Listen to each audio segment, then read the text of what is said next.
Right, here's a Sky Bet League 2 recap. We're into March now. Things are getting pretty important, pretty lively indeed. This is sponsored by Sky Bet and the Sky Bet EFL Building Foundations Fund. We'll start at the top where Bromley won 2-1 at home to Accrington Stanley. Cheeky. Yeah. 2-1. Sometimes all you need is a little love and a helping hand. Donald Love got sent off for Accrington at 0-0, and one of the goals was a handball penalty. Well done. Thanks. Is that why you just said you're so excited about doing this? No. Okay. What do you think of the red card? Bad angle. Bad angle. It seems clear that he does step on Cheek. Whether it was a knowing stamp or not, it's kind of hard to say. But I don't think Cheek would react like that as quickly as he did if he hadn't touched him. No love lost. So it's it's a bit of a weird one because it's not like he's off balance or anything. The only thing that was a bit strange was that, because you can't see from the angle we have, but you can see the fans and the ball boy who are like right in front of it, and none of them seem to react in a way that suggests there was a stamp. But you know, Liner had a better view than we did. And you know, Michael Cheek, he's not that kind of player. No. Or is he? He's an absolute legend. So Donald Love sent off after 14 minutes. A lot of pressure from Bromley after that, as you'd expect, 11v10. And then a handball that wins a penalty, and Cheek as he does, scores it just before half-time. But it wasn't the last action before half-time, because Accrington went the other end, long throw, launched in, and Dave Abimbola with a nice header into the far corner to make it 1-1. Why are you laughing? He has to be the biggest 18-year-old I have ever seen in my life. How much spinach has David Abimbola been eating in his 18 years on this planet up to this point? He is massive. He is big. Do you remember Ricky Sappleton? Yep. Yeah, he was big when he came on loan to Oxford. We had another guy as well who was big, but I can't remember his name. But I mean, Josh Andrews was big when he was 18, wasn't he? Mate, but it's not just height, although he is tall. Yeah. It's like width, it's muscle, his thighs are like tree trunks. Well, his thighs maybe got in the way when he gave away a penalty. Yeah. Shortly after half time. Yeah. To make it 2-1, which Cheek also scored. So 2-1 to Bromley, and Accrington did very well, I think, to get back in the game with only 10 men from a set piece, but they were never really going to, it never seemed likely they were going to force their way to a point, albeit they did have a couple of shots from set pieces as well, with Madden had one that was saved, and Papula had one that was saved late in the game as well, which really would have been a smash and grab point. So, Bromley, I think, kind of needed this 3 draws in a row, for them up against, in a tricky game against Accrington, who, yes, aren't in great form, but have been a tricky opposition for most teams this season. To play against 10 men for the whole game, had they not won it, I think really would have been a bit concerning. Knowing also that Cambridge were playing MK, and therefore, someone was going to have to go out some ground.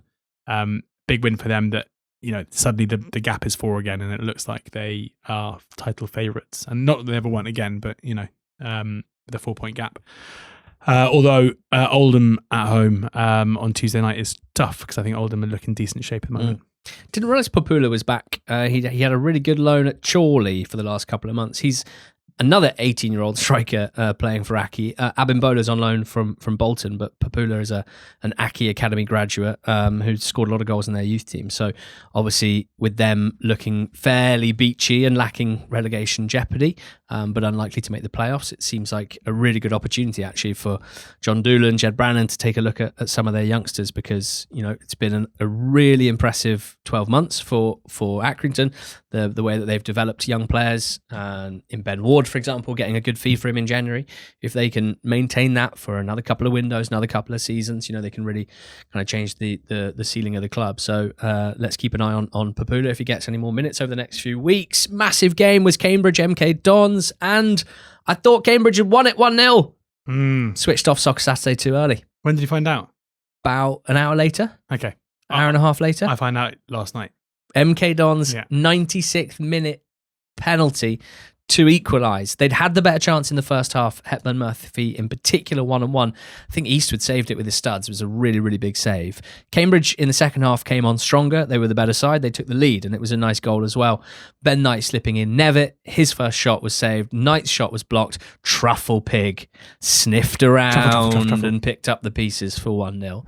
Now, Neil Harris made some subs. Purrington came on for Bennett. Fair enough. Large defender on for short defender. Understandable against a big, strong MK side. Brought on Sean Raggett for Ben Knight. That's huge defender on for your best attacking player. And kind of makes sense when you're trying to defend a lead. I've no doubt that MK would have put the pressure on anyway, but does that sort of change invite more pressure? If you can't put any pressure on the ball in the attacking third or the middle third, are you just saying, right, it's 10 minutes of defending our box from long balls forward? Maybe, Cambridge fans, it'd be interesting to know if anyone thinks that was the wrong call. It was, because Sean Raggett gave away the penalty, which isn't Neil Harris's fault for sure, but he comes on to see the game out, and obviously instead he gives away the penalty that gives away the equaliser. Aaron Nemain scampering in to a flick on Raggett's blind side, like a mouse scurrying along the feet of an elephant. I've watched it so many times. My main takeaway is the ref probably had a better view than we do on camera one, but it looks like a tangle of legs to me. I wouldn't have been surprised if it was waved away, but instead it was given and scored by Aaron Collins. Now, to be fair, Neil Harris didn't complain and even said, I can't stand here and say we deserve to win the game. A draw is about right. The game really suited them. They are the biggest team, the strongest team we've seen at the level by a mile. There are about 15 players in their squad who would get in my starting 11. Not very nice for a starting 11 to hear that. So you can't have 15 players in starting 11. Yeah, but I know, mate. I know. 15 of them, and then Pro rata. Individually they'd all, if they then, yeah. These are two very strong teams, and this would have been a really significant win for Cambridge. Between them, they've only lost 3 games in the last 3 months combined. If trends continue, Cambridge and MK should both finish in the top 2, but they both have challenging fixtures. Cambridge have to play all the other teams in the top 7, apart from themselves, obviously, and MK.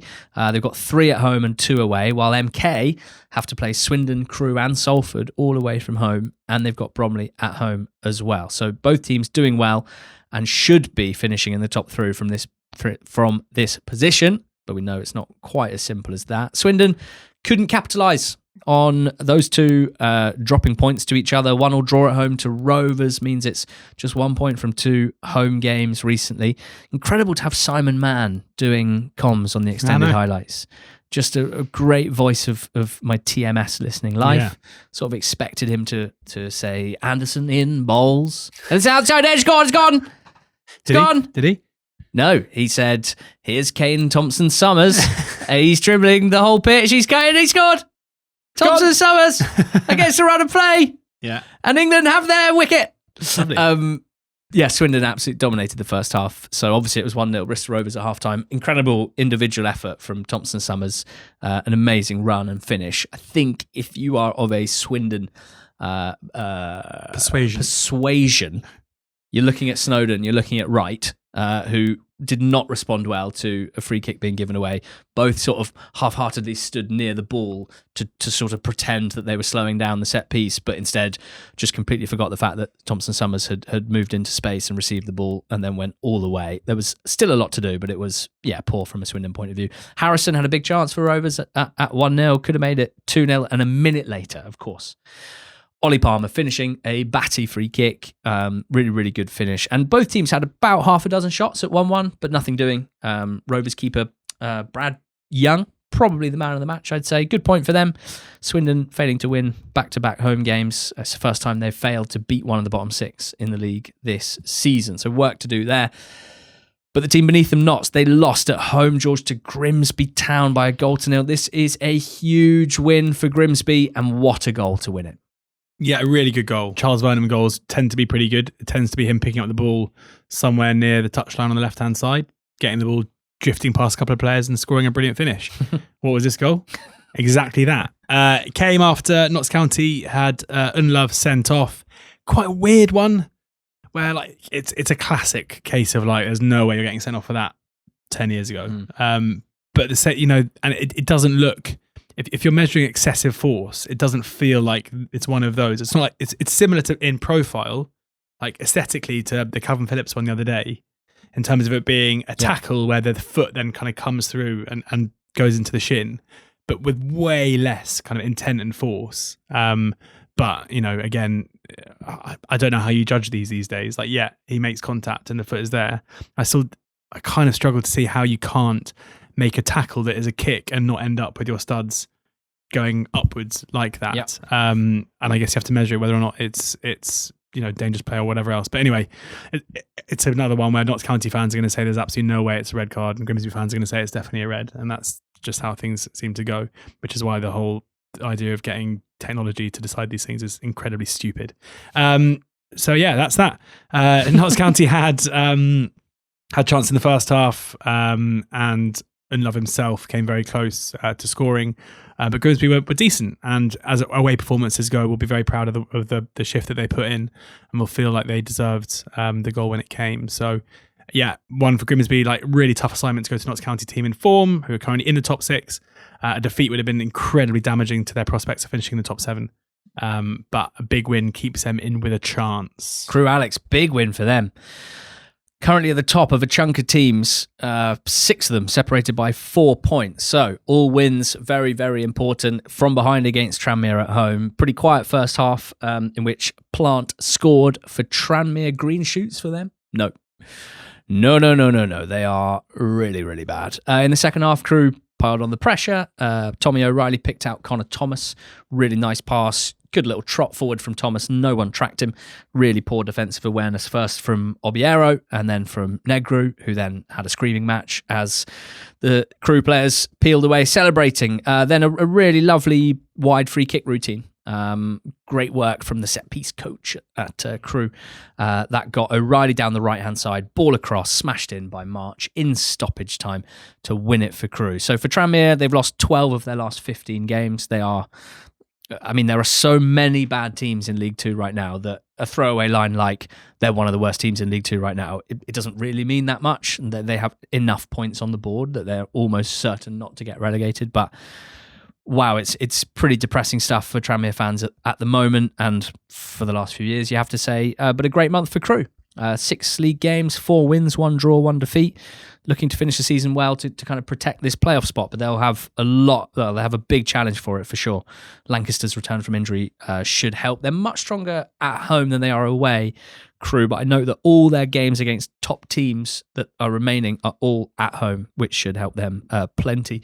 George Colchester, Salford was also a really significant one. 2 teams that were outside the playoff places looking in. Salford have jumped back in. Yeah, I think if Salford had lost this, it would have been really damaging to their season. That would have been 6 consecutive defeats, albeit including 1 very good performance away at Manchester City, which they only lost 2-0 in the FA Cup. But we know that they can often be pretty streaky, and this was a game against a Colchester side who'd been below them for basically the whole season, and that could have changed had this not gone their way. But it went their way, and they were decent value for it as well. You know, it was a classic League Two game with both teams having decent opportunities. Lisby going close in the second half, not long before Cole Stockton scored off the bench. But even though he was the one that scored it, this was all about Kelly Mai and just an excellent run down that left-hand side, beating a few players and managing to get the cross in the box for Stockton just to tap home. A player that scored a lot of pretty spectacular goals in League Two, this one.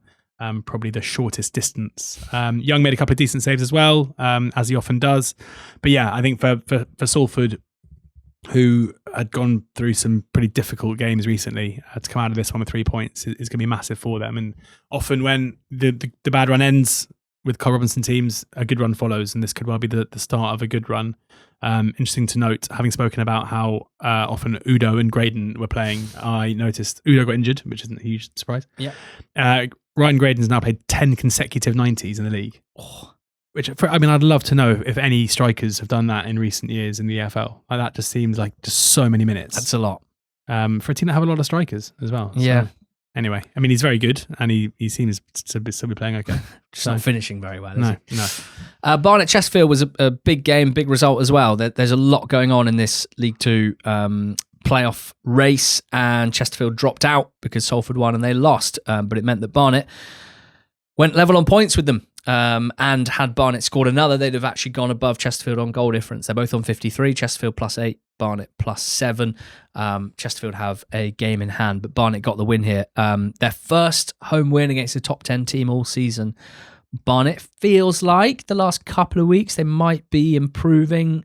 Maybe that's just outcome bias because they've won their last 2 games, having lost the 2 previously. You know, we're ever hopeful with Barnet because we predicted them to finish in the top 3 pre-season, predicted Chesterfield to win the league, and you know we would like our predictions to look clever come end of season. But right now, these two teams outside the playoffs. A pretty even game. Chesterfield with a fast start, but Barnet kind of seized control from about the half-hour mark, I'd say, and the best move of the game won it, which is always quite pleasing, I think. Giassimi into Winterburn, into Offerbore. Barnet's only shot on target, but it was a fantastic strike from Offerbore into the top corner. Slicker in goal for Barnet had one save to make, and it was a really, really good save. And this was a big, big, big win for Barnet. We got Crewe on 56 and Salford on 55. They're in 6th and 7th. And then outside the playoffs, 2-point jump to Chesterfield on 53 with Barnet and Walsall on 53 as well.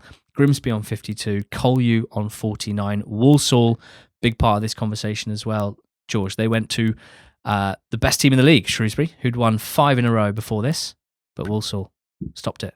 Producer Rick just did the 6-7 sign in the corner when you said 6-7, so you missed out on that. Good God. What's the world coming to? Working with youngsters. Keeps us yes, sorry, Shrews Walsall. When it comes to Walsall games, basically ask yourself, like, what isn't going to happen? Okay. Like, a Walsall who are woefully out of form. Yeah. With a manager who none of the fans want anymore, with huge unrest around the ownership group, going to travel to a renewed, a resurgent Shrewsbury, with the local heroes in the dugout. Oh yeah, who've taken Shrewsbury from the brink of a relegation to non-league and delivered 4 consecutive wins. So 5 consecutive wins. Are they going to beat them? Yeah. Now, obviously, Shrewsbury are going to win that because and we'll also go and win it 2-1. Both goals from set pieces, both goals scored by Priestley Farquharson. Morgan scored a free kick in between the two. This wasn't vintage Walsall in terms of just preventing the issue when it comes to the opposition. Shrewsbury were okay in this game. It was just a game that was won by set pieces effectively.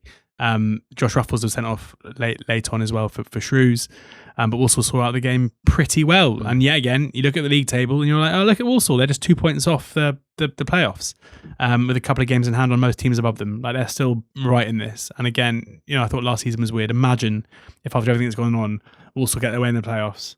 And we know that beaten playoff finalists normally do pretty well when they go back there. Yeah. So that's what won't happen. So that's what will happen. Yeah. So basically, think of what makes no sense. Yeah. And that's what will happen. Yeah. A Priestley Farquharson brace. It probably means that Walsall will get to the playoff final and then lose again. Because that would be like, when they get there, you're like, well, this is going to happen now. Walsall fans sang, "How shit must you be? We're winning away." They've got the 3rd best away record in League Two. Incredible. I love all fans of clubs, and I have no beef with Walsall fans at all. But that just sums up being a football fan to such a high degree, where it's like the perception and reality are often so different because we care so much. Well, they hadn't won their previous 3 away games, so maybe but that again, that's enough because they won so many in the 18 months before, 3 in a row. It's like, we can't win away. Gills can. In the 103rd minute, Gillingham beat Barrow. A goal from Robbie McKenzie, which creates one of the most significant statistical quirks that I've ever had the pleasure of covering. Okay. Gillingham have played 33 games. They've won 11. They've drawn 11. They've lost 11. They've scored 41 goals. They've conceded 41 goals. Wow. It is just beautiful. And it was all thanks to Robbie McKenzie stabbing home to win one of the uglier games in League Two this season. Barrow, 3 straight defeats. The Mamria bounce lasted 1 game. They had 5 shots in the whole game, all of them off target, only 1 of them inside the box. The closest they came was when they hit the bar direct from a corner. Gills changed goalkeeper for this one. Morris came out, Turner came in, didn't have to make a save. And they were the slightly better side, Gills. They made a better fist of things. Ronan Hale hit the post in the first half. There was a big stoppage in the second half. Jovan Malcolm, really strong challenge from Ethan Coleman. What looks like a really poor injury. I haven't seen what the actual diagnosis is from Malcolm. Long delay. And that's why it went into the 103rd minute and a ball into the box, kept alive. Robbie McKenzie stabbing it in. So, for Gills, after 3 defeats in a row without scoring and with the season quite clearly drifting towards the beach, my main emotion is like, God, I'm happy for any Gills fans that travelled. And also, fair play to any Gills fans that travelled to Barrow in the current Gills context, rewarded, as football fans sometimes are. That is literally why you keep making the trip, because sometimes you'll score a 102nd minute winner away at Barrow, who are now, 1 win, 3 defeats under Mamria.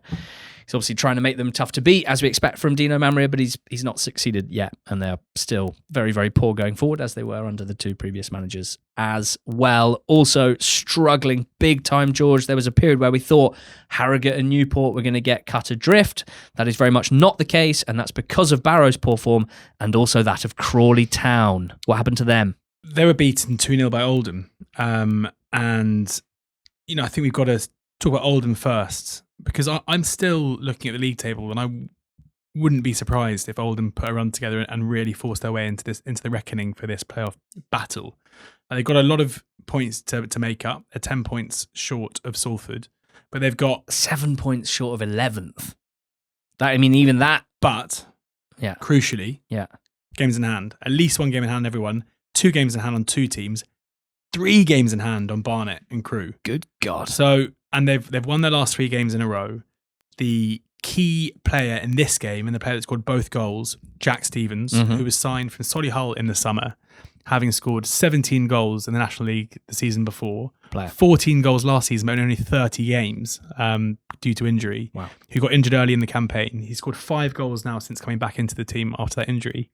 And, looks like a player who is going to offer something a bit different for them, especially given that Oldham's massive issue earlier on in this season when they were playing okay was getting the ball in the back of the net, whereas in Stevens they've got a guy who isn't even a striker but plays out wide but has a really good goal scoring record and is clearly very, very good and clinical when he gets in the box. Where did he learn all of this? Where did he come through? Oxford United. But that's got nothing to do with my excitement, I promise. It's just the record, because he never actually played for us.